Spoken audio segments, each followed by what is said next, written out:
The crystal chandelier above me fractured light into 1,000 tiny stars across the polished marble floor of the Grandview ballroom.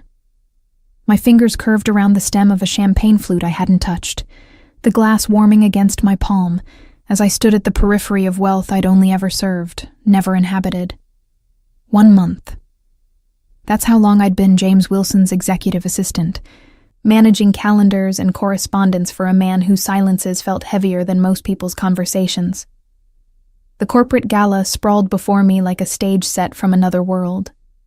Women in gowns that cost more than my yearly salary glided past, their laughter cultured and carefully modulated. Men in tuxedos clustered in groups, their handshakes conveying deals worth millions. I'd dressed carefully tonight in a simple black dress from a consignment shop, elegant enough to not embarrass my employer, modest enough to remain invisible. That was the goal.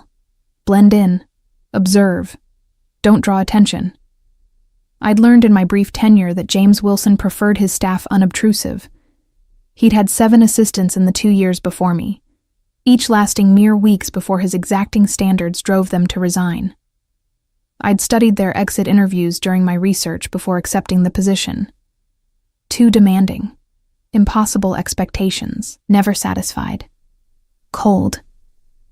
The warning should have deterred me, but I'd needed the job desperately, and something about the challenge intrigued me. My first day, James had looked at me exactly once, those dark eyes assessing me with the same attention he'd give a contract clause, then returned to his work without comment. In the 4 weeks since, our interactions remained strictly professional. He communicated through terse emails and brief verbal instructions. I responded with efficiency and precision, anticipating his needs before he articulated them. The dynamic worked. I intended to keep it that way. The ballroom doors opened, admitting a late wave of guests. I recognized several from photographs I'd reviewed in preparation for tonight. Wilson Enterprises business associates, potential partners, carefully vetted contacts. My job was simple. Circulate discreetly, remember faces and names, provide James with a detailed debriefing tomorrow morning. Standard corporate reconnaissance disguised as socializing. Champagne?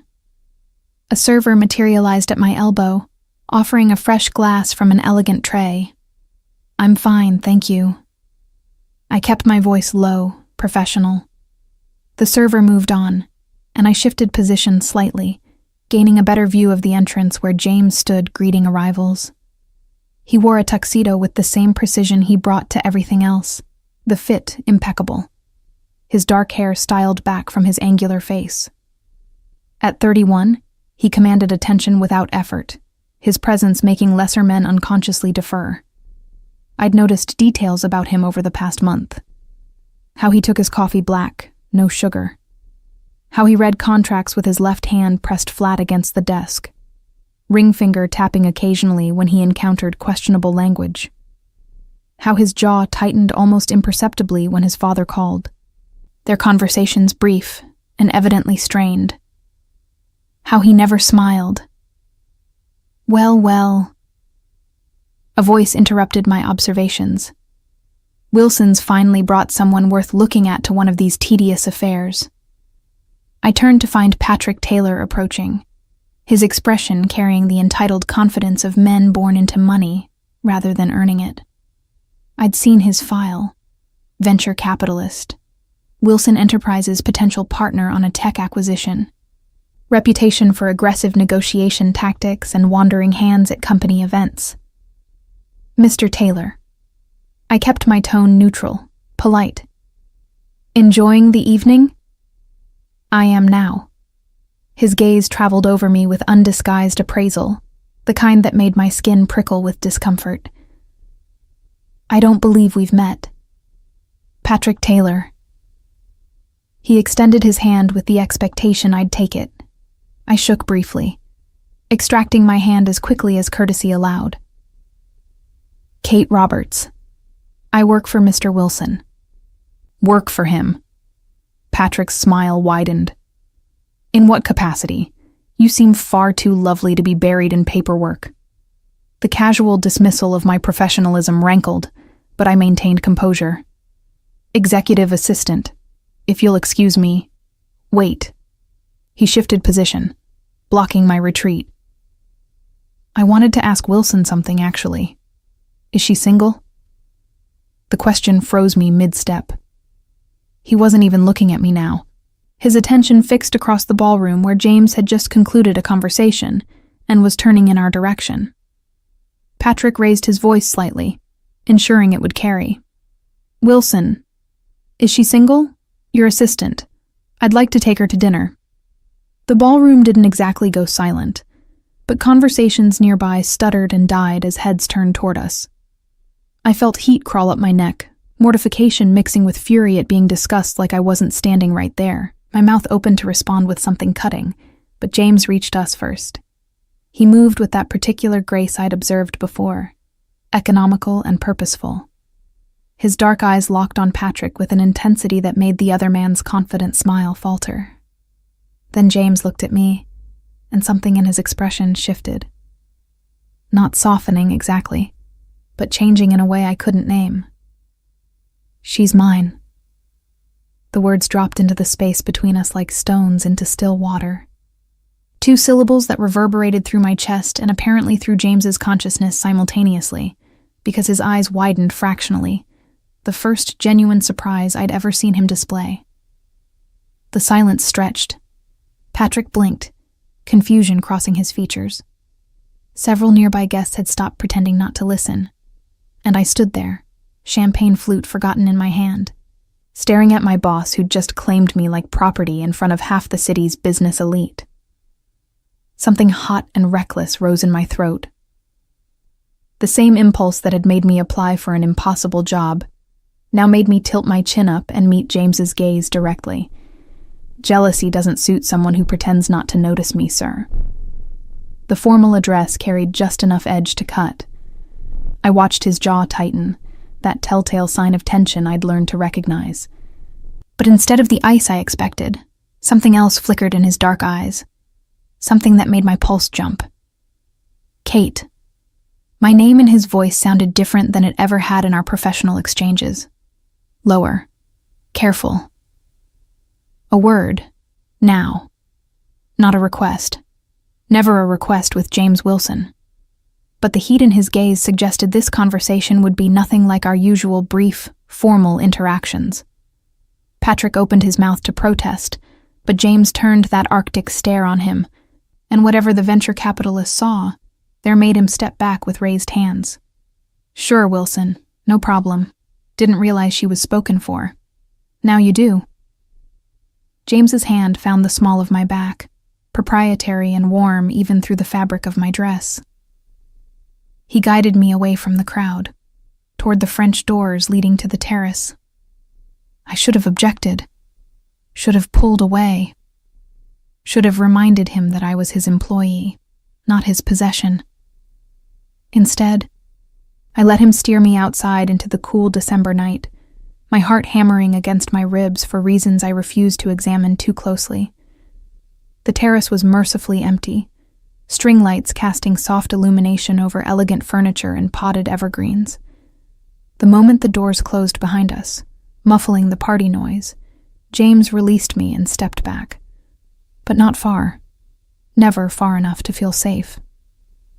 I apologize. His voice was controlled, but I heard the edge beneath it. That was inappropriate. Which part? I set my champagne flute on a nearby table with deliberate care, buying time to steady my breathing. Claiming ownership of your assistant in front of your business associates, or dragging me out here like I'm in trouble? Both. He moved to the terrace railing, bracing his hands against the stone, the tuxedo jacket pulled tight across his shoulders. I don't know what I was thinking. That's evident. The recklessness still burned in my chest, making me bold. You've barely acknowledged my existence in 4 weeks, Mr. Wilson. I've been invisible. Efficient and invisible, exactly as you prefer your staff. So forgive me if I'm confused about this sudden possessive display. He turned to face me, and the look in his eyes made my breath catch. Not anger, something far more dangerous. You think I don't notice you? The question was barely above a whisper, but it hit me like a shout. I wrapped my arms around myself against the cold, or maybe against the intensity of his attention. You communicate in emails and one-word instructions. You never make eye contact during briefings. You've never asked me a single personal question. So yes, I assumed I was just another piece of office equipment to you. Kate. He said my name again, and this time it sounded almost pained. I notice everything about you. The confession hung between us, stark and unexpected. I stared at him, trying to reconcile this man with the cold, distant employer I'd been working for. He took a step closer, then another, until only a few feet separated us.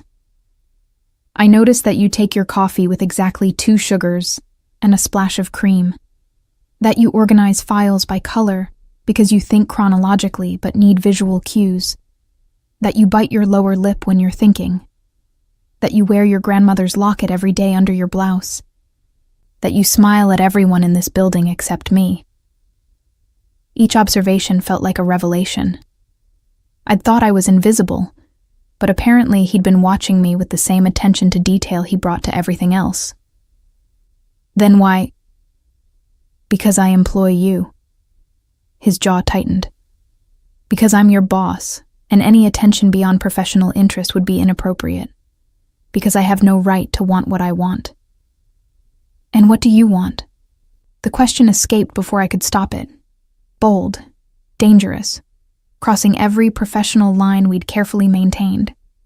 But his claim in that ballroom had shattered something between us, and I needed to know if I'd imagined the heat in his eyes, or if this impossible thing was real. James closed the remaining distance between us in one stride. His hand came up to cup my face, thumb brushing my cheekbone with unexpected gentleness. This, he said quietly. I want this. Then he kissed me. Not tentatively. Not carefully. With the same focused intensity he brought to every business negotiation, like he'd been thinking about it for far longer than 4 weeks, and now that the dam had broken, restraint was impossible. His mouth moved against mine with certainty, and I responded without thinking, rising on my toes to meet him, my hands finding the lapels of his tuxedo jacket. The kiss lasted seconds or hours, I couldn't tell. When we finally broke apart, both breathing hard, reality crashed back with uncomfortable weight. I was kissing my boss, on a terrace, at a corporate event, where anyone could walk out and see us. I started, but James pressed his forehead against mine, his hands still framing my face. Don't. His voice was rough. Don't apologize. Don't tell me this was a mistake. Don't go back to being invisible. Mr. Wilson. James. He pulled back enough to meet my eyes. When we're alone, it's James. The intimacy of his first name felt more dangerous than the kiss. But I was already falling, already past the point of self-preservation. James, I whispered, testing it. What are we doing? I don't know. His thumb traced my lower lip, and I shivered. But I'm done pretending I don't see you, Kate. I'm done pretending that every time you walk into my office, I don't want to pull you into my lap and find out if you taste as good as I've imagined. Heat flooded through me at his words. This was madness, professional suicide, every corporate handbook violation imaginable. But his dark eyes held mine, and I saw something there I'd never expected to find in James Wilson. Vulnerability. 1 month, I said, my voice steadier than I felt. You've noticed me for 1 month? Longer. He brushed a strand of hair behind my ear. The interview. You walked into my office, looked at me like I was a puzzle to solve rather than a reputation to fear, and told me you'd be the best assistant I'd ever had. I hired you on the spot and spent the next 3 days convincing myself it was because of your qualifications. And the month since? Torture. The word came out bitter. Watching you work. watching you be brilliant and efficient and completely unaware that you'd gotten under my skin, trying to maintain distance while wanting nothing more than to close it. So you claimed me in front of everyone. I stepped back, needing space to think. That's not professional interest, James. That's possession. I know. He didn't try to close the distance again, giving me room. And I have no excuse except that watching Taylor look at you like you were available made something snap. I'm sorry. The apology should have helped. Instead, it complicated everything further. Because despite the impossibility, despite the power imbalance and professional ethics, despite every rational reason to walk away, I didn't want an apology. I need you to understand something. I wrapped my arms around myself again, suddenly cold. I can't be your assistant and your whatever this is. It's not fair to me and it's not sustainable. Pain flashed across his features, quickly masked. I understand. I'll have HR process your transfer first thing Monday. I didn't say I wanted to leave Wilson Enterprises. The recklessness surged again, making me bold. I said I can't be both. So you choose, Mr. Wilson. Keep your perfect assistant who remains professional and invisible, or see where this impossible thing leads.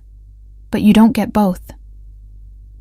I moved past him toward the terrace doors, needing to escape before I said something even more dangerous. His hand caught mine, stopping me. Kate. I looked back. His expression was raw in a way I'd never seen, all his careful control stripped away. I choose you.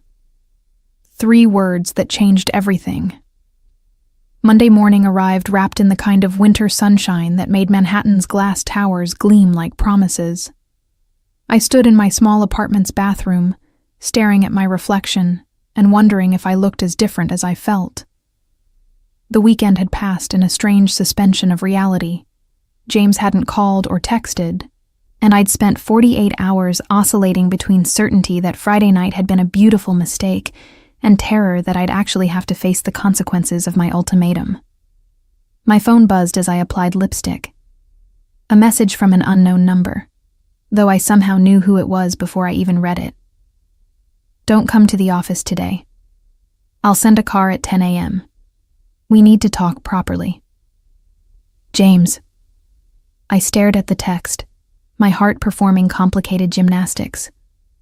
The presumption should have annoyed me. Just another command from a man used to absolute obedience. But the "we need to talk properly" softened it, suggested this was negotiation rather than decree. Where are we going?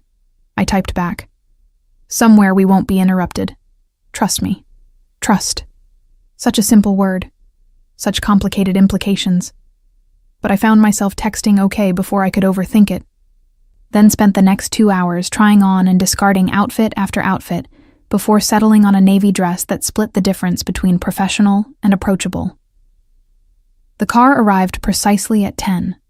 Not a corporate sedan, but a sleek black vehicle with tinted windows and a driver who opened the door without speaking.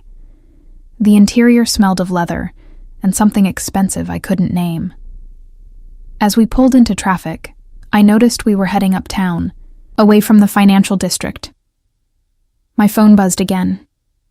Thank you for coming. I know this is unconventional. Everything about this is unconventional, I replied. Where are we going? My apartment. Before you panic, my housekeeper is there. This isn't a seduction attempt. I just need privacy for this conversation. The apartment turned out to be a penthouse overlooking Central Park, all clean lines and floor-to-ceiling windows. The housekeeper, a professional woman in her 50s who introduced herself simply as Margaret, greeted us with coffee service already prepared in the living room, then discreetly vanished. James stood by the windows, still in his suit despite it being mid-morning. He looked like he hadn't slept well, fine tension visible in his shoulders. Thank you for coming, he said, not turning from the view.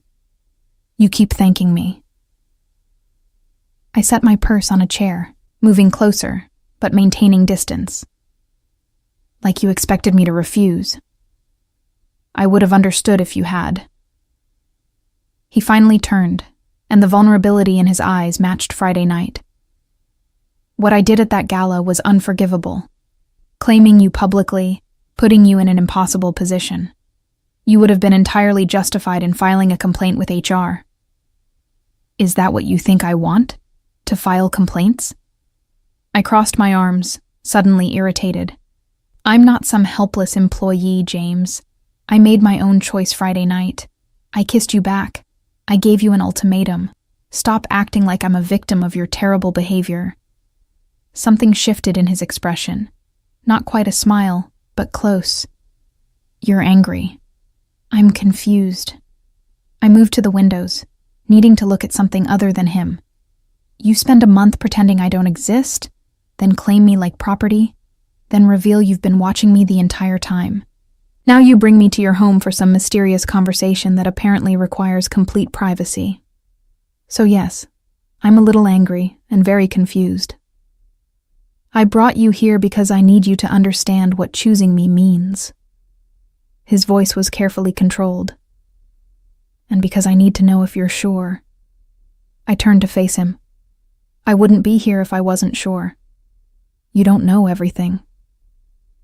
He moved to the coffee service, pouring 2 cups with practiced ease. About me. About my life. About what being with me entails. So tell me. I accepted the cup he offered, our fingers brushing briefly. Start with why you have 7 assistants in 2 years who couldn't handle working for you. His mouth quirked slightly. You researched me. Of course I researched you. I research everything. I sipped the coffee. Perfect, naturally. And waited. James was silent for a long moment, seeming to choose his words carefully. Wilson Enterprises is successful because I demand perfection. But there's another reason my employees don't last. They discover things they shouldn't. Ask questions they shouldn't. Notice patterns in my schedule and contacts that don't add up to legitimate business. My pulse quickened. What kind of patterns? The kind that get people fired when they dig too deep. His eyes held mine.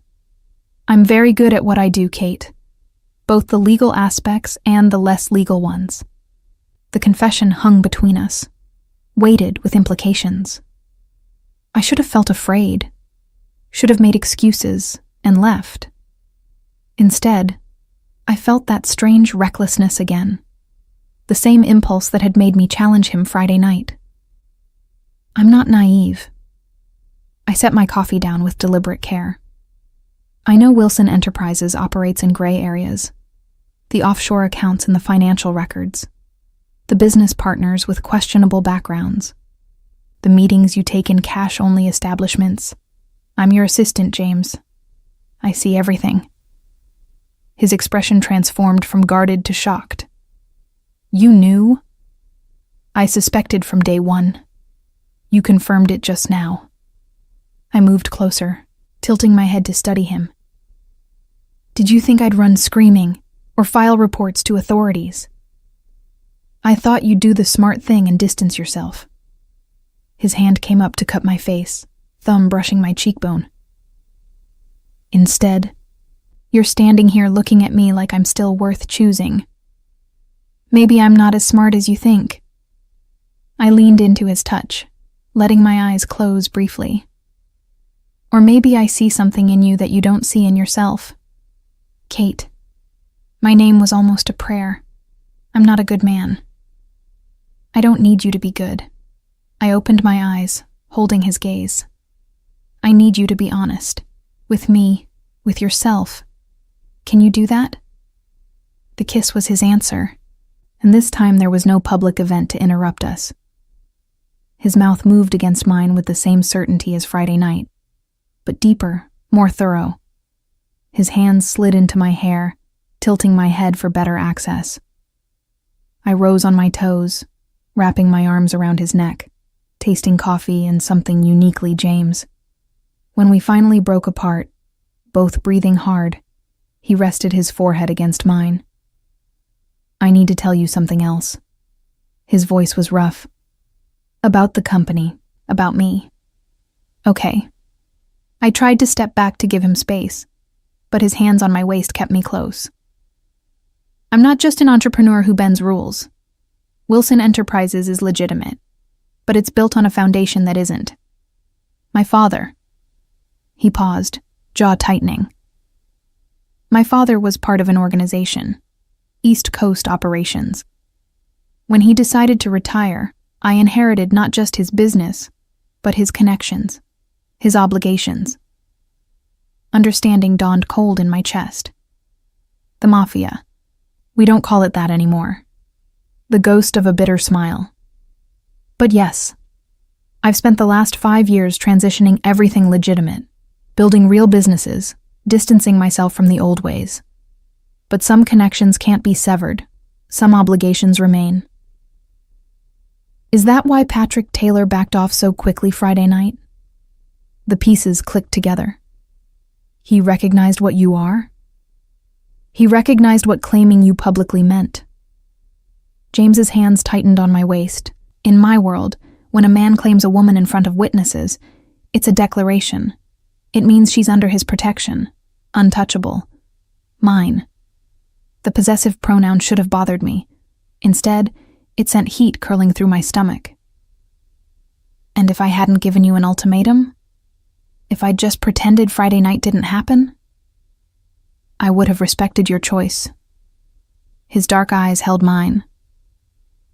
But I would have watched you every day, wanting what I couldn't have, until one of us broke. So you chose me to avoid torture? I couldn't quite keep the edge from my voice. I chose you because the thought of anyone else touching you, looking at you, being with you, made me want to burn the entire city down. The raw honesty in his confession stole my breath. I chose you because in 1 month, you became essential in ways that have nothing to do with your professional competence and everything to do with who you are. You barely know who I am. Then let me learn. His thumb traced my lower lip. Let me take you to dinner. Let me ask you the personal questions I've been avoiding. Let me figure out how we navigate this impossible thing. I should have said no. Should have insisted on more time, more space, more clarity about what this was. Instead, I heard myself say, okay. His smile was small but genuine. The first real smile I'd seen from him. It transformed his face completely, making him look younger and infinitely more dangerous to my carefully guarded heart. Tonight, he said, I'll pick you up at 7. Wear something comfortable. This won't be a corporate dinner. Where are we going? Somewhere you can be you, not my assistant. He kissed me again, brief and sweet. Somewhere I can be me, not your boss. The car returned me to my apartment at noon. I spent the afternoon in a strange daze, touching my lips where he'd kissed me, replaying every word of our conversation. The smart thing would be to call this off, to find a new job, to protect myself from the inevitable heartbreak of falling for a man who lived in a world of shadows and dangerous obligations. But I'd never been particularly good at doing the smart thing. At 6:30, I dressed in jeans and a soft sweater, leaving my hair down and makeup minimal. If James wanted the real me rather than the professional facade, this was it. The buzzer sounded precisely at 7. He stood in my building's lobby wearing jeans and a dark Henley, looking nothing like the polished executive I'd worked for. His hair was slightly mussed, like he'd run his hands through it repeatedly. When he saw me, his expression softened into something warm and intimate. You look beautiful. You look different. I grabbed my coat. Younger, less terrifying. Is that disappointment I hear? He helped me with my coat, his hands lingering on my shoulders. Curiosity. I turned to face him. I'm seeing a side of you I didn't know existed. That's the point. He laced his fingers through mine, the casual intimacy both thrilling and terrifying. Come on. I want to show you my favorite place in the city. The place turned out to be a small Italian restaurant in Brooklyn, family-owned and completely unpretentious. The owner greeted James with familiar warmth, ushering us to a corner table without waiting for a reservation. Over pasta and wine, James told me about growing up in his father's shadow, about choosing legitimate business as rebellion rather than obedience, about the loneliness of being feared rather than known. I told him about my grandmother's locket, about studying business management on scholarships, about the desperate need to prove myself in a world that constantly underestimated me. We talked until the restaurant closed around us, and when James walked me back to my apartment building, the kiss goodnight felt like a beginning rather than an ending. "Tomorrow," he said against my lips, "we figure out the logistics, how this works professionally." But tonight was just us, just James and Kate. "I like us," I whispered. "Just James and Kate." His smile was everything. And when I finally climbed the stairs to my apartment, I knew with absolute certainty that I was already too far gone to protect my heart. 3 weeks passed in a strange double life that left me breathless and confused in equal measure. During business hours, I remained James's executive assistant, efficient, professional, invisible in the ways that mattered to Wilson Enterprises operations. But the moment office doors closed, I transformed into something else entirely. Kate, not Miss Roberts. His Kate, as he'd taken to calling me with a possessiveness that should have alarmed me, but instead made my stomach flip. We were careful, excruciatingly, frustratingly careful. No public displays, no lingering touches in the office, no indication that our relationship had shifted from professional to intimately personal. James hired a new assistant, Maggie Davies, a competent woman in her 50s who handled his schedule with brisk efficiency, while I transitioned to a newly created strategic analysis position. The promotion came with a raise and an office on a different floor, eliminating any appearance of impropriety while keeping me within Wilson Enterprises' infrastructure. It was clever, calculated, exactly the kind of solution I'd expect from a man who'd spent years navigating dangerous waters. But tonight, sitting across from James at his dining table, while his housekeeper served dinner with practiced discretion, I finally voiced the concern that had been growing for weeks. "We need to talk about what this is." James set down his wine glass, his dark eyes assessing me with the same attention he gave to contracts. "All right. What do you want to know?" "Everything." I pushed my plate away, appetite vanished. "We've been doing this dance for almost a month now. Dinner dates, late-night conversations in your apartment, kisses that stop before they go too far. But we haven't actually discussed what we're doing or where this is going. What do you want it to be?" The question shouldn't have surprised me. James had a habit of turning inquiries back on me, forcing me to articulate desires I'd rather leave unspoken. But after weeks of this careful choreography, I was done with evasion. "I want honesty. Complete honesty. Not the edited version you've been feeding me." I stood, moving to the windows that overlooked the city. "You told me your father was connected to organized crime. You told me you're transitioning to legitimate business. But you haven't told me what that actually means. What dangers still exist. What obligations you can't escape." I heard him move behind me, felt his presence before his hands settled on my shoulders. "You're right." His voice was quiet, measured. "I've been protecting you by keeping certain details vague, but that's not fair to you. So tell me." I turned in his arms, tilting my head back to meet his gaze. "Tell me everything." James was silent for a long moment, his jaw tightening with the tension I'd learned to recognize. Then he took my hand, leading me to the sofa where we'd spent countless evenings talking about everything except the elephant between us. 5 years ago, when my father retired, I inherited his position in what people call the syndicate, East Coast operations, primarily New York and Boston. It's not like the movies. We don't run protection rackets or peddle drugs. It's more sophisticated now. Money laundering through legitimate businesses, strategic acquisitions that consolidate power, influence over unions, real estate, certain political circles. I listened without interrupting, letting him speak. I've spent these 5 years systematically dismantling everything illegal while building legitimate enterprises. Wilson Enterprises is completely clean.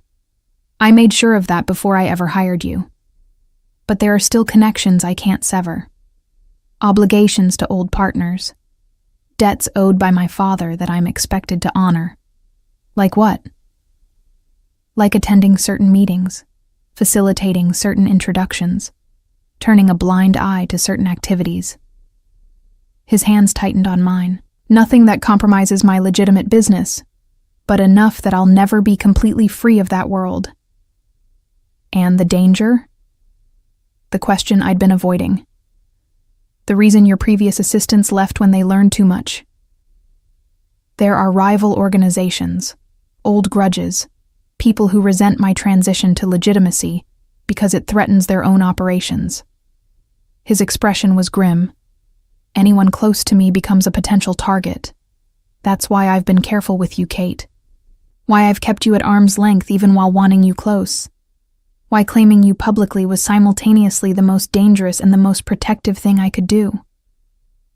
Understanding clicked into place. Because making it clear I'm yours means anyone who touches me answers to you. Exactly. His thumb traced circles on my palm. In my world, that declaration carried weight. It told everyone who matters that you're under my protection. Untouchable. But it also marked you as mine. And there are people who would see you as leverage against me. The reality settled cold in my chest. I should have felt terrified. Should have run immediately. Instead, I felt something else. A strange calm that came from finally understanding the full picture. Why me? The question emerged quieter than intended. You could have anyone, James. Women who understand your world. Women who come from families like yours. Why choose me and all these complications? He stood abruptly, moving to the windows like he couldn't sit still any longer. For a long moment, he just stood there, backlit by city lights, his shoulders rigid with tension. Can I tell you something? His voice was rough. About the first time I saw you? I nodded, even though he couldn't see me. You walked into my office for that interview wearing a suit from a department store and determination that could cut glass. You looked at me like I was a puzzle to solve rather than a reputation to fear. Everyone else who'd interviewed treated me with either fawning deference or barely concealed terror. But you? You sat down, crossed your legs, and told me exactly how you'd revolutionize my filing system and why my current calendar management was inefficient. Despite the heaviness of our conversation, I smiled slightly. I remembered that interview, my desperation for the job warring with my inability to kiss ass, even when it would have been smart. I hired you on the spot because I recognized something in you. That same thing I see every time I look in the mirror. Someone fighting tooth and nail to prove they're more than people assume. More than where they come from. More than the limitations others try to impose. He turned to face me, and the expression on his face made my breath catch. You're brilliant and fierce and completely unaware of your own power. You challenge me in ways no one else dares. You see through my careful control to the person underneath. And when I'm with you, I'm not the cold businessman or the crime boss's son or the man everyone fears. I'm just me. Someone who can be vulnerable without it being used against me. The confession hung between us, raw and honest. I stood, moving to him, needing to close the distance. I'm afraid, I admitted. Not of you, but of what this means.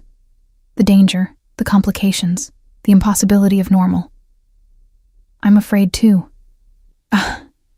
His hands cupped my face with infinite gentleness. I'm afraid I'll fail to protect you.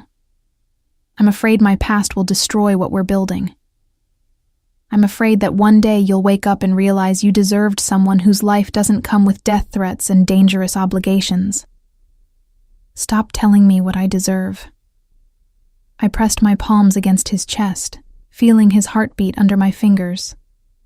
Let me decide that for myself. Kate, I choose this. The words came out firm, certain. I choose you, complications and danger and impossible circumstances included. But I need you to promise me something. Anything. No more protecting me through omission. If there's danger, you tell me. If there's a threat, you warn me. If there's something I should know, you share it. I'm not some delicate thing that needs shielding. I'm your partner, and I need you to treat me like one. Something shifted in his expression, surprise mixing with respect, and something deeper I couldn't name. Partners? He repeated, testing the word. Not just the woman I'm seeing? Partners. I held his gaze. In everything. That's my condition, James. Complete honesty, complete trust. Or we end this now before we're both in too deep. His laugh was sudden and genuine. Kate, I've been too deep since that interview. Maybe even before, in some cosmic sense I don't understand. Then he was kissing me, and this time there was no careful restraint. His mouth moved against mine with desperate certainty, his hands sliding into my hair, tilting my head for better access. I responded with equal fervor, rising on my toes, wrapping my arms around his neck, tasting wine and something uniquely James. The kiss deepened, shifted, became something more than simple desire. It tasted like promise, like commitment, like two people jumping off a cliff together and trusting they'd figure out how to fly. When we finally broke apart, both breathing hard, James rested his forehead against mine. Move in with me. The words were barely whispered, but they hit me like a shout. I pulled back to look at him, searching his expression for signs of impulsive insanity. James, we've been dating for 3 weeks. 4 weeks and 2 days. His thumb traced my lower lip. And I've wanted you in my space, in my life, in my bed. Since the moment I met you.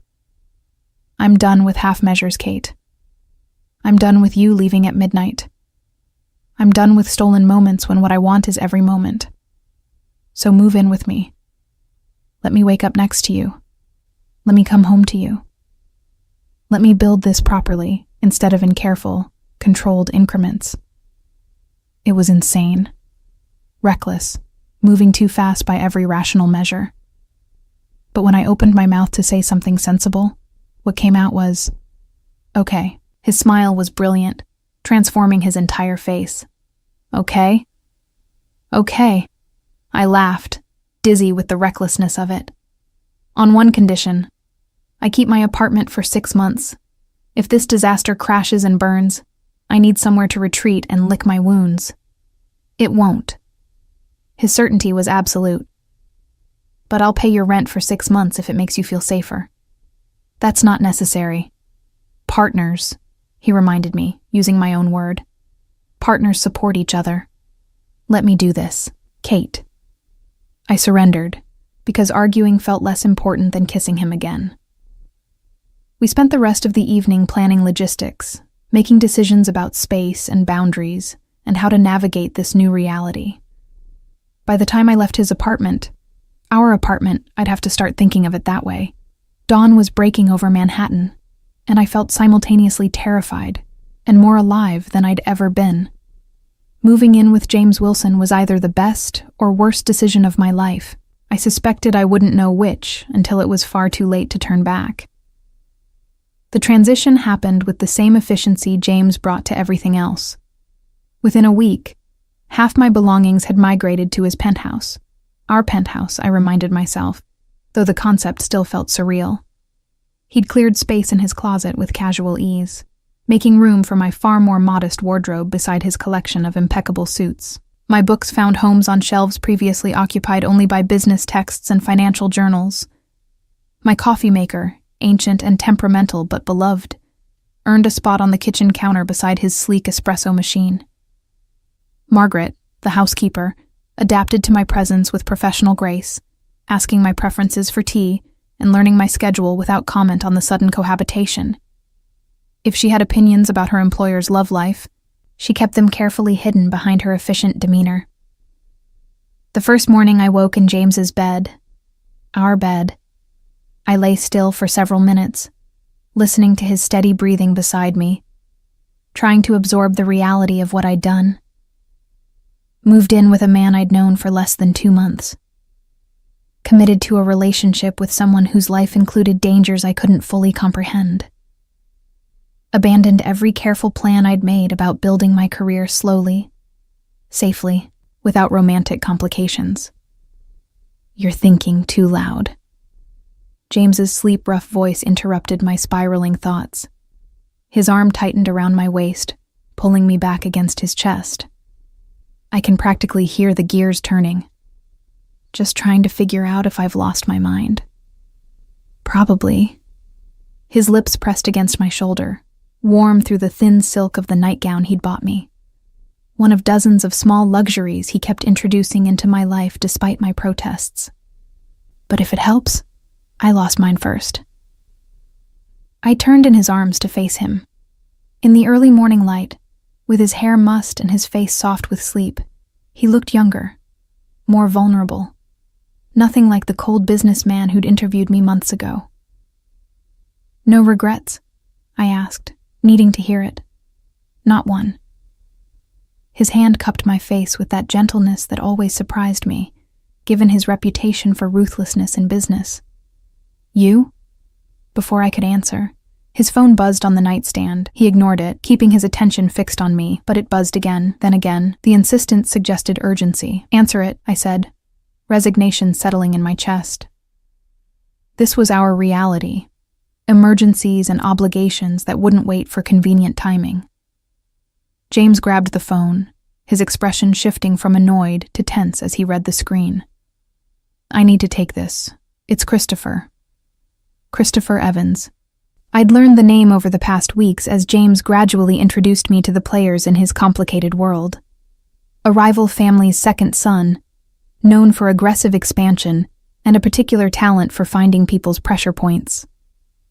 James kissed me briefly before rolling out of bed and walking to the windows to take the call. I watched his shoulders tighten, his jaw clench with familiar tension as he listened to whatever Evans was saying. The conversation was brief, conducted in those careful, neutral tones that meant danger. "I need to meet him tonight." James returned to bed, but didn't relax, sitting against the headboard with tension vibrating through his frame. "There's a situation developing. Territorial dispute that could escalate if we don't handle it correctly." Define, handle it correctly. His eyes met mine, and I saw the war between protection and honesty playing out behind them. I'd made him promise complete transparency, and now he was testing whether I'd meant it. "There's a shipping operation we both have interests in. Evans thinks I'm trying to edge him out. He's threatening retaliation unless we renegotiate terms." "And by retaliation, you mean?" "Violence, probably. Maybe against our legitimate business holdings. Maybe against people I'm associated with."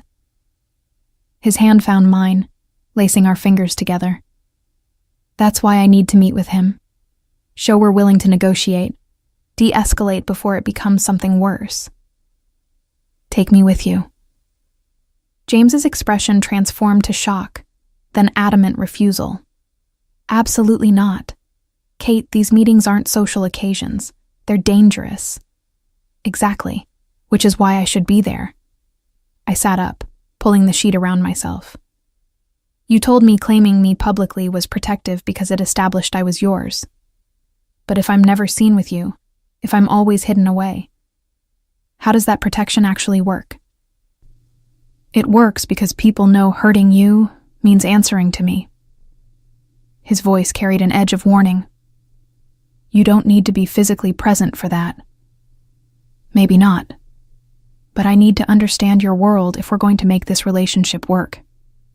I need to see what you deal with, not just hear about it secondhand." I squeezed his hand.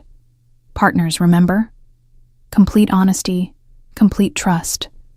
That goes both ways. For a long moment, James was silent, his dark eyes searching my face for something I couldn't name. Then he exhaled roughly, running his free hand through his hair. "This is a terrible idea." "Probably. But you're going to say yes anyway, aren't you?" His smile was reluctant but genuine. "You're impossibly stubborn. Has anyone ever told you that?" "You hired me specifically because I'm stubborn. Don't complain now." The meeting took place that evening in a restaurant I recognized from James's previous business dinners. But this time, the private room in the back carried different weight. Christopher Evans sat at the head of the table with two men I assumed were bodyguards flanking him. His expression was carefully neutral as James and I entered, his pale eyes assessing me with uncomfortable intensity. "Wilson, I didn't realize this was a social call." Evans's voice carried false pleasantry. "It's not. My girlfriend wanted to understand my business better. I saw no reason to exclude her from a simple negotiation." James's hand settled on the small of my back, possessive and protective. "Girlfriend." Evan's smile didn't reach his eyes. "How domestic. Does she know what kind of business we're really discussing?" "I know enough." I kept my voice steady, despite my racing pulse. "James told me there's a territorial dispute over shipping operations. Seems like something rational people could resolve through conversation rather than threats." Evans's attention sharpened on me, calculating. "Rational. Interesting word choice. Tell me, miss." "Roberts. Kate Roberts." I met his gaze directly, refusing to show the fear curling in my stomach. "Miss Roberts, do you know what happens when people interfere in matters they don't understand?" "I imagine they get hurt." I kept my expression neutral, but I also imagine that smart businessmen recognize when escalation costs more than compromise. Retaliation is expensive, in resources, in attention from law enforcement, in damaged relationships with mutual associates. A renegotiated contract seems simpler. Something flickered in Evans's expression. Surprise, maybe, or reluctant respect. Beside me, I felt James's hand tighten on my back, though whether in pride or panic, I couldn't tell. "You have an interesting girlfriend, Wilson." Evans leaned back in his chair. "Educated in business?" "Strategic analysis." I didn't elaborate, letting him draw his own conclusions. The conversation shifted then, moving into actual negotiation territory. I remained mostly silent, observing dynamics and power plays as James and Evans circled each other verbally, testing boundaries and establishing terms. What struck me most was how similar it was to legitimate business negotiations I'd observed. The same careful language, the same strategic concessions, just with higher stakes and more dangerous consequences for failure. By the time we left 2 hours later, James had secured a compromise that gave Evans expanded territory in exchange for reduced percentage takes on shared operations. It wasn't everything either man wanted, but it was workable, a foundation for peace rather than war. In the car back to the penthouse, James was silent for several long minutes. I watched the city lights blur past the tinted windows, trying to process what I'd just witnessed. "You could have gotten yourself killed." His voice was quiet, but carried an edge of fury I'd never heard directed at me before. But I didn't. I turned to face him. I helped, actually. Evans respected me speaking up. It shifted the dynamic. Or it made you a target. James's jaw was tight. "Kate, these people aren't rational businessmen you can analyze like a case study. They're dangerous. They see weakness and exploit it. They see something valuable and try to take it." "Is that what you think I am?" "Valuable." The question came out sharper than intended. "You're everything." The confession was raw, which is exactly why I can't lose you to my own stupidity. Bringing you tonight was a mistake. Stop. I reached for his hand, forcing him to look at me. Stop protecting me from your life while claiming we're partners. You can't have it both ways. James. Either I'm in this completely, with full understanding of the dangers and complications, or I'm just another person you need to shield. Which is it? His expression was anguished in the dim light. I don't know how to do this, how to let you in without putting you at risk. Then we figure it out together. I laced our fingers together. But you don't get to decide unilaterally that I'm too delicate for your world. I'm stronger than you think. I know you are. His thumb traced circles on my palm. That's what terrifies me. When we arrived back at the penthouse, James pulled me close the moment the elevator doors closed, his mouth finding mine with desperate intensity. The kiss tasted like fear and frustration, and something deeper. The terror of loving someone in a world where love could be weaponized. We made love that night, with an urgency that felt like claiming, like reassurance, like two people trying to convince themselves that this impossible thing could actually work. Afterward, tangled together in sheets that cost more than my first car, I listened to James's heartbeat slow as he drifted toward sleep. I meant what I said earlier. His voice was drowsy but firm. You're everything, Kate, which means I'll spend every day trying to be worthy of the trust you've placed in me. You already are, I whispered, though I wasn't sure if he heard me before sleep claimed him. I lay awake long after, watching city lights paint patterns on the ceiling, trying to ignore the cold certainty settling in my chest. Tonight had shown me the reality of James's world, the danger, the careful navigation of violence, the constant threat assessment.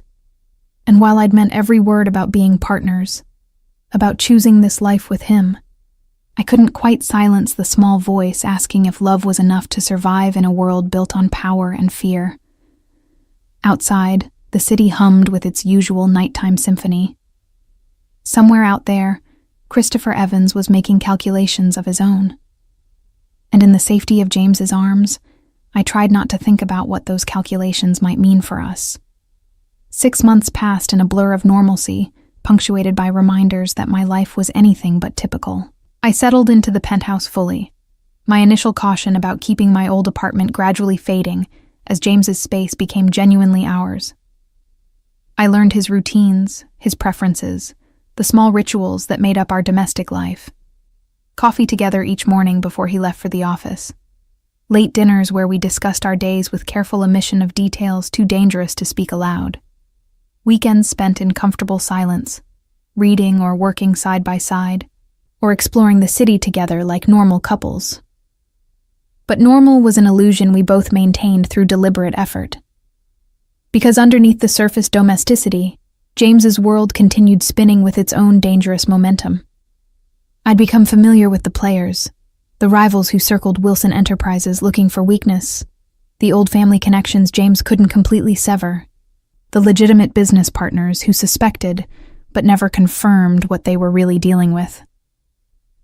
I learned to read the tension in James's shoulders when certain names appeared on his phone.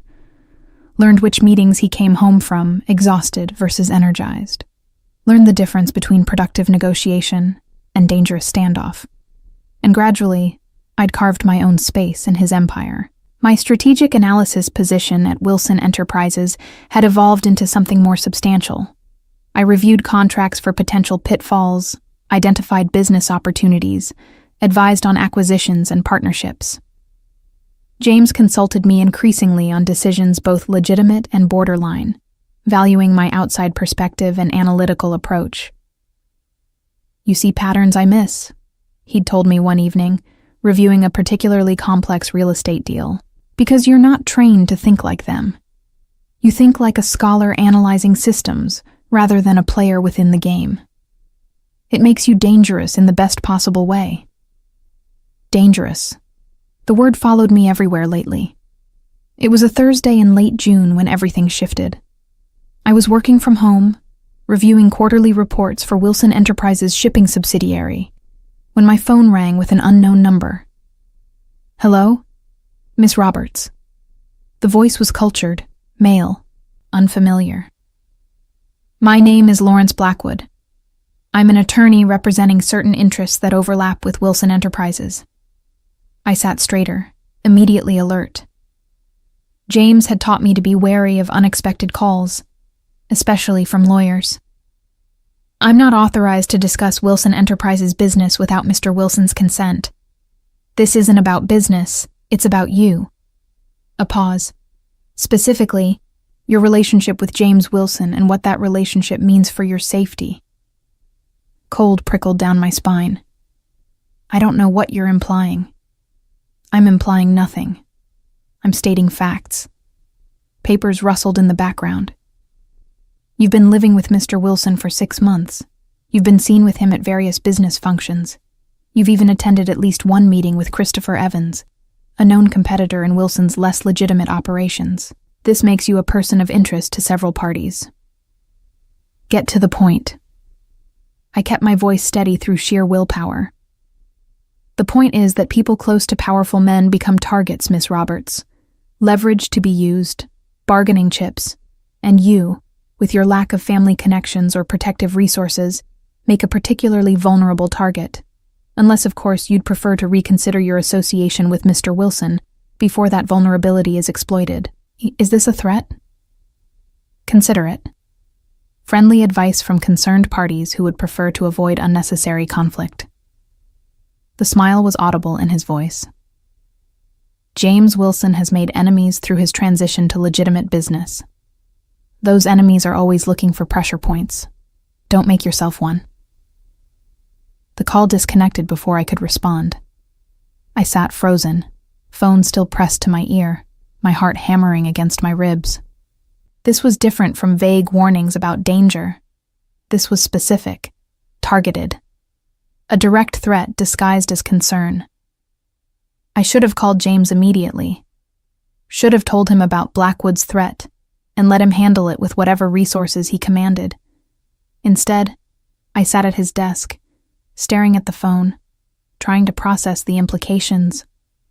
6 months ago, I'd chosen this life with open eyes.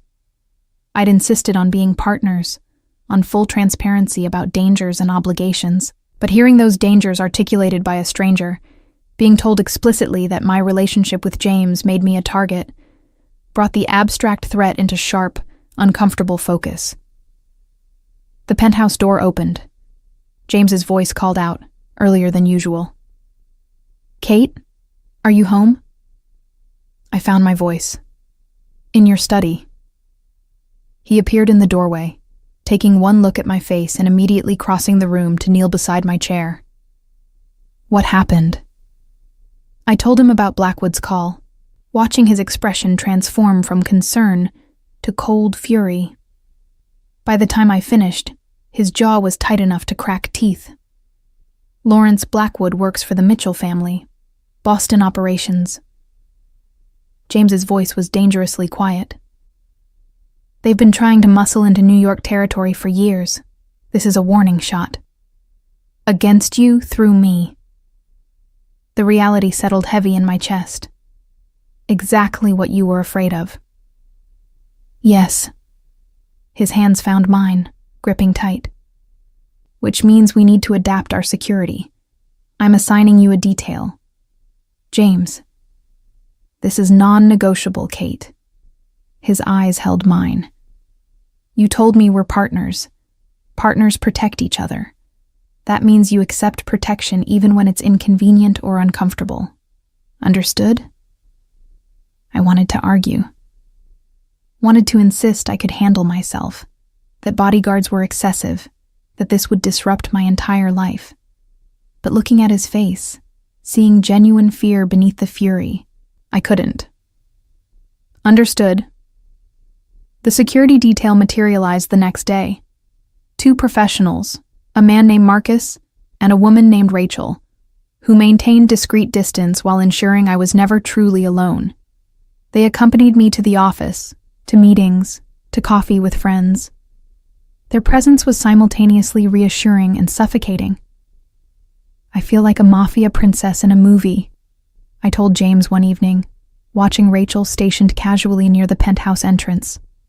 Except, I didn't sign up for this role. You signed up the moment you moved in with me. His arms came around me from behind, chin resting on my shoulder.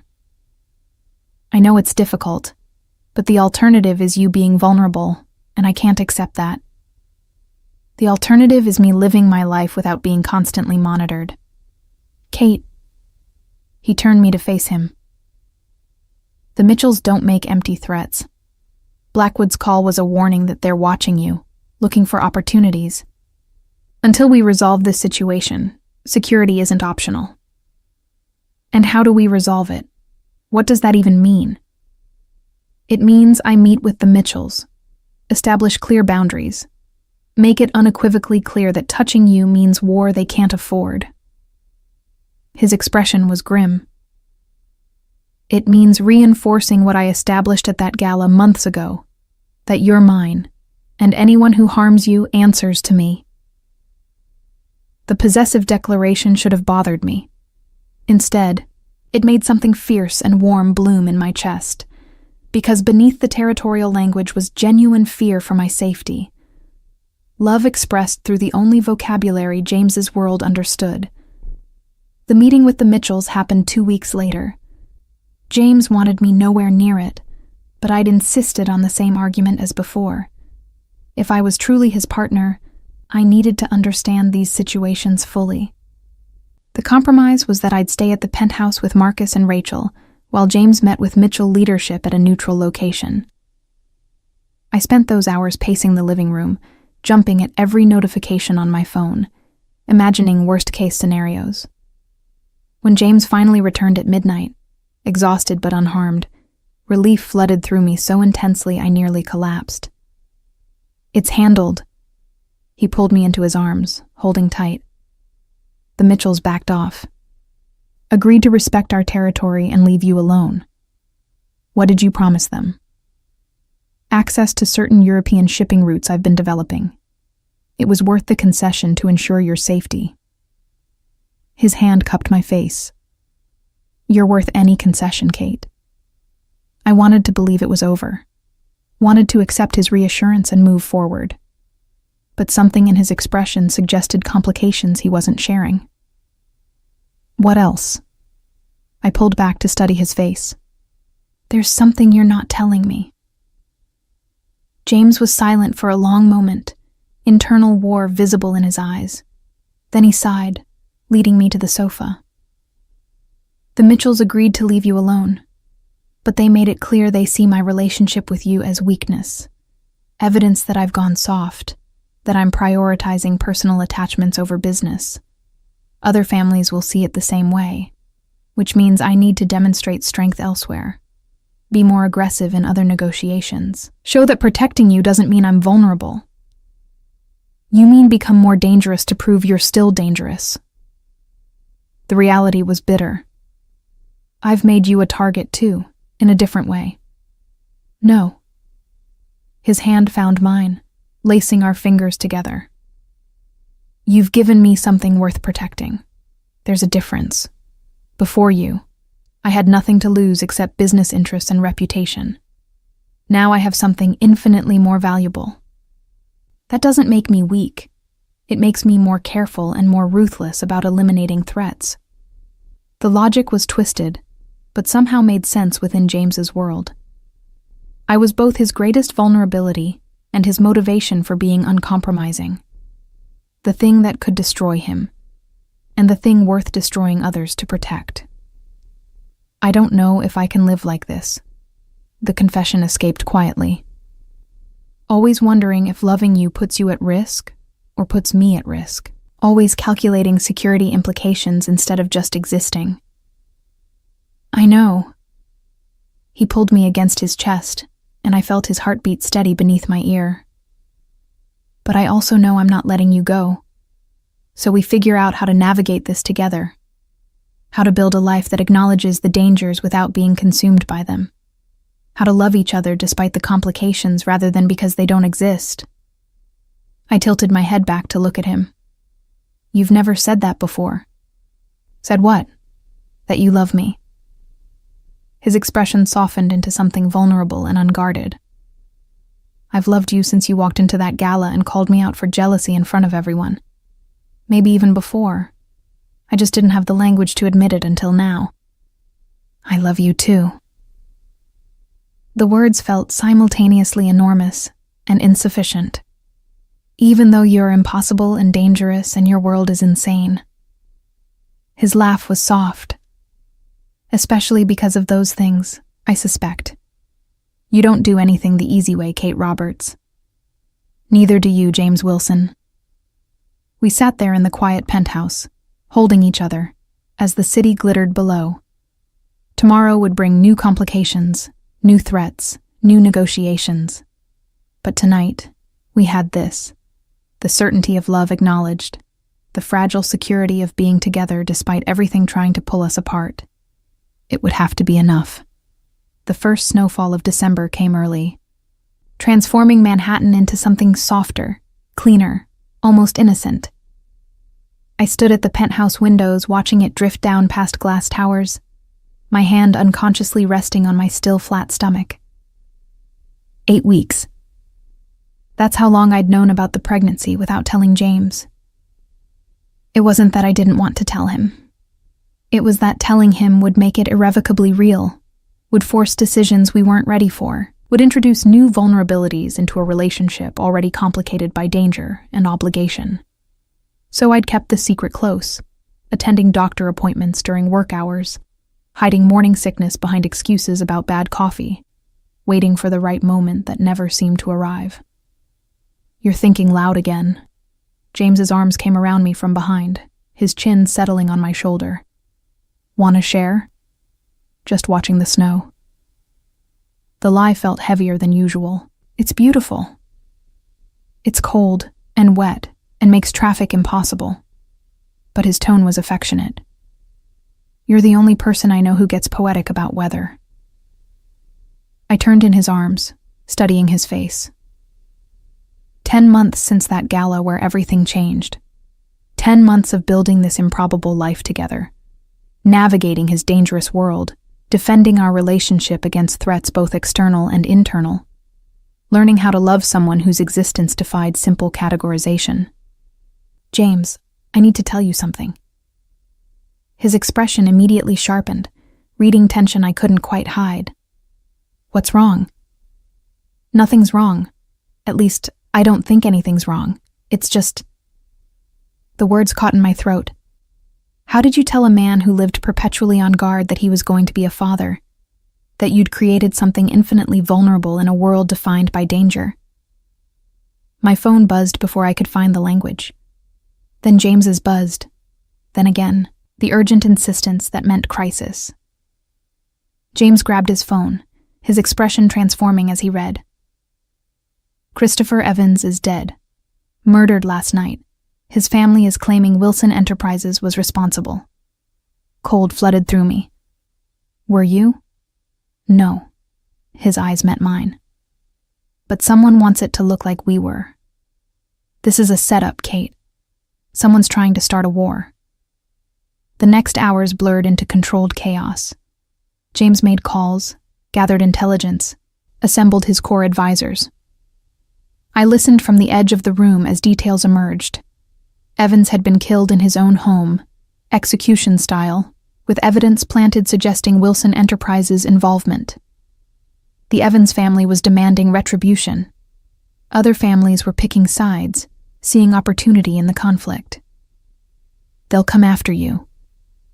Christopher Bennett, James's head of security and closest advisor, stated it as fact rather than possibility. You're the obvious target for retaliation. Evan's younger brother Thomas is already making threats. Then we increase security. James's voice was deadly calm. Kate doesn't leave the penthouse without full detail. We secure all known vulnerabilities.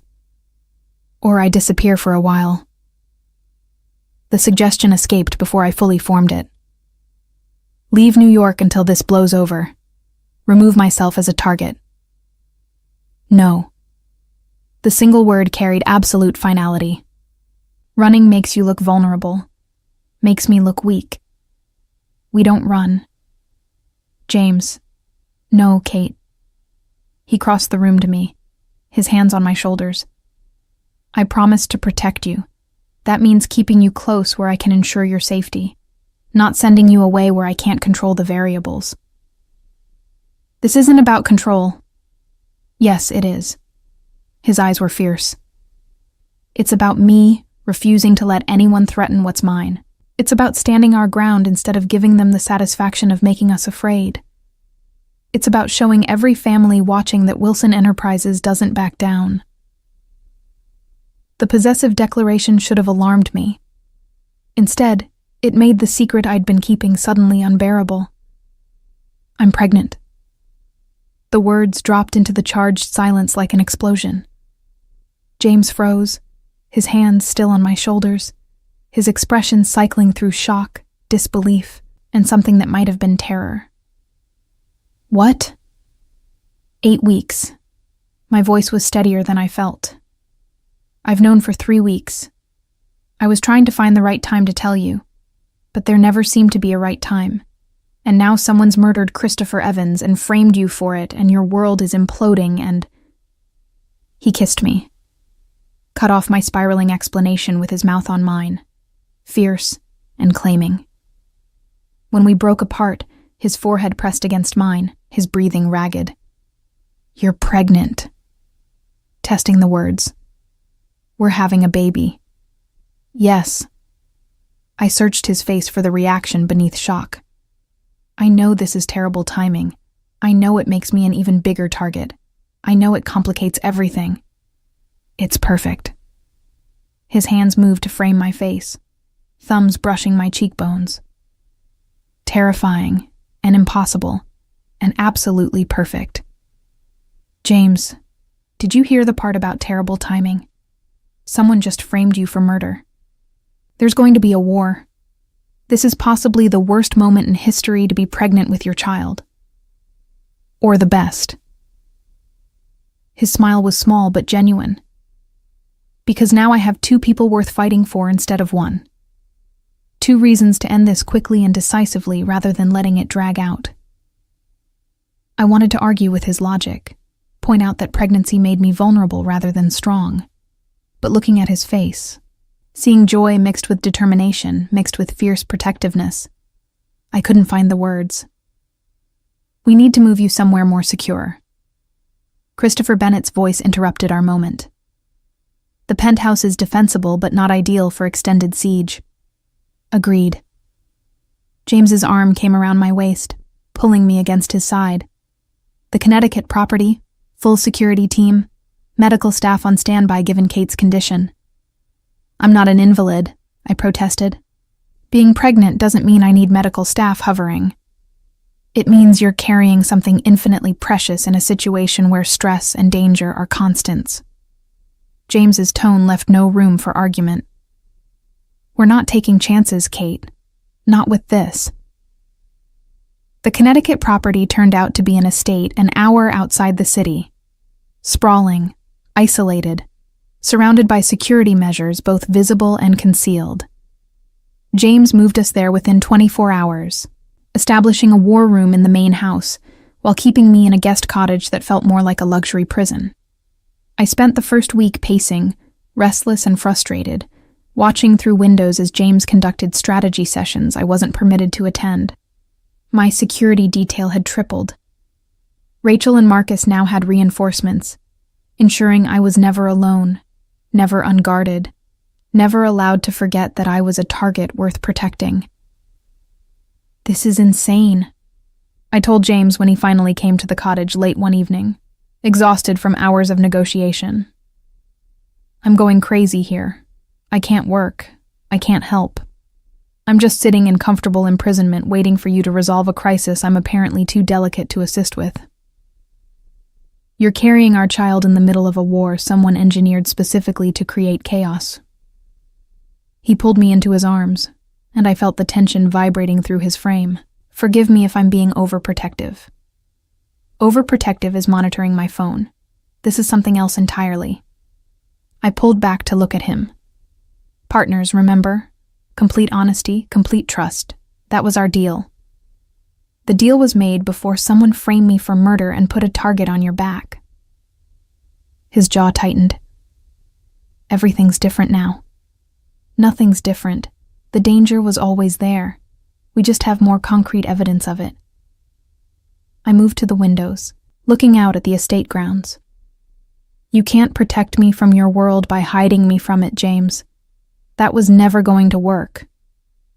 Then what do you want? I want to help. I turned to face him. I want to use my skills to analyze this situation and find weaknesses. I want to be part of the solution instead of the problem you need to manage. I want to be your partner instead of your possession. Something shifted in his expression. You think that's how I see you? As a possession? I think you love me. I chose my words carefully. But I also think you define protection as control, as removing variables and eliminating threats, and keeping me locked in a beautiful cage where nothing can touch me. And while I appreciate the sentiment, I can't live like that. The silence stretched between us, heavy with truths we'd been avoiding for months. Outside, snow had started falling again, obscuring the grounds in white. I'm terrified. The confession came out rough. Of losing you. Of failing to protect you and our child.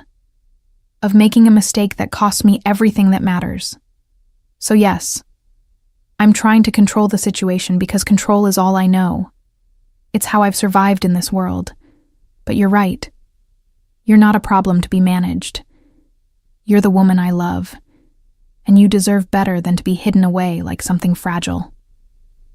I crossed to him, taking his hands in mine. Then let me help. Let me be part of this. All right. He exhaled slowly, surrendering control with visible effort. But on my terms. You work from here, not the main house. You have full security detail at all times. And if the situation escalates, if threats become immediate, you follow Christopher's instructions without argument. Those are my conditions. Deal. Relief flooded through me. Now tell me everything about Evan's murder and who benefits from framing you. We spent the next 3 hours reviewing evidence, analyzing patterns, identifying players who might have engineered the setup. My strategic analysis skills, unused for weeks, kicked in with relief as I mapped connections and motivations. By midnight, we'd developed a theory. The Mitchell family, still resentful of concessions James had forced months ago, had orchestrated Evan's death to both eliminate a competitor and destabilize Wilson's position. It's elegant in a twisted way, I said, studying the diagram we'd created. They remove Evans, frame you, and then step in as peacemakers when both families are weakened by conflict. They gain territory without firing a shot, which means we need proof before accusing them. James rubbed his eyes, exhaustion evident. And proof is difficult when they've had time to cover their tracks. Not impossible, though. An idea was forming. The Mitchell family has a logistics operation in New Jersey. I reviewed their financial records months ago when we were considering a partnership. They have patterns, specific contractors they use, specific routes they prefer. If they orchestrated this, there will be traces in those patterns, anomalies in the days leading up to Evan's death. James's expression sharpened. Can you find those traces? Give me access to the right databases in 3 days. I'll find them. It took 4 days rather than 3, working late into the nights, while James coordinated with allies and managed increasingly hostile negotiations with the Evans family. But I found what we needed. Payments to a contractor with connections to Evans' security team, travel records showing Mitchell operatives in New York the week of the murder, communication patterns that revealed coordination timing. The proof wasn't absolute, but it was substantial. Enough to cast serious doubt on Wilson Enterprises' involvement and shift attention to the actual orchestrators. James presented the evidence at a meeting of family heads, with me listening via secure video feed from Connecticut. I watched as calculations shifted, as alliances reformed, as the Mitchell family found themselves suddenly isolated and defensive. By the time the meeting concluded, war had been averted. The Mitchells faced consequences from multiple families for their manipulation, and James's position, rather than being weakened by Evan's death, had actually strengthened through his handling of the crisis. We did it. James's voice came through my phone hours later as he drove back to Connecticut. You did it, actually. Your analysis broke the case. We're partners. I smiled, exhausted but satisfied. That's how this works. That night, when James finally returned to the cottage, he pulled me into his arms with desperate relief. I was wrong, he said quietly. About protecting you through isolation. About trying to handle everything myself. You were right. We're stronger together than apart. I know. I kissed him softly. But I appreciate you admitting it.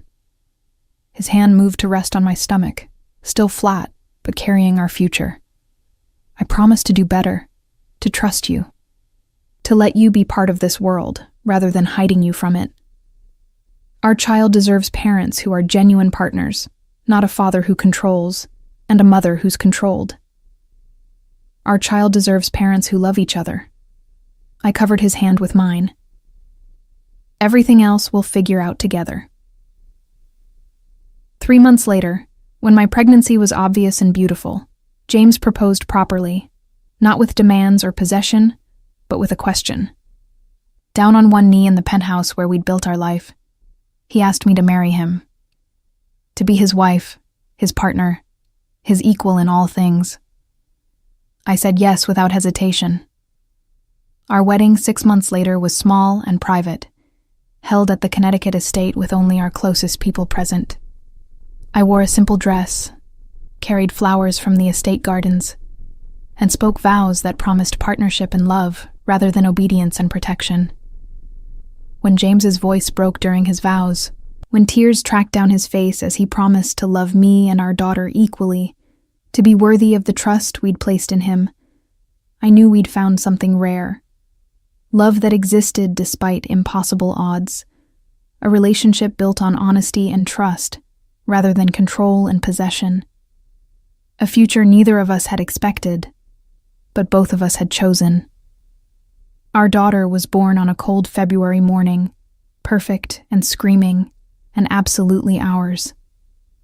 James held her with such gentleness, such awe, that I fell in love with him all over again. Watching him transform from the cold businessman I'd interviewed to the father crying over our child, I knew we'd done something extraordinary. We'd built real love in a world defined by power. We'd created family from impossible circumstances. We'd chosen each other, repeatedly, despite every reason to walk away. It wasn't the simple love story I'd once imagined for myself, but it was ours, messy and complicated, and absolutely worth every difficult choice that had brought us here. From that first possessive claim in a crowded ballroom to tears on our wedding day, Kate and James proved that real love isn't about control. It's about choosing partnership despite every impossible obstacle. Their journey from boss and assistant to husband and wife, from dangerous secrets to vulnerable honesty, reminds us that the most powerful thing we can offer someone is complete trust. If this story moved you, please click like to help others discover it. What would you have done in Kate's position when James first claimed you publicly, accepted his protection, or demanded your independence first? Share your thoughts in the comments below.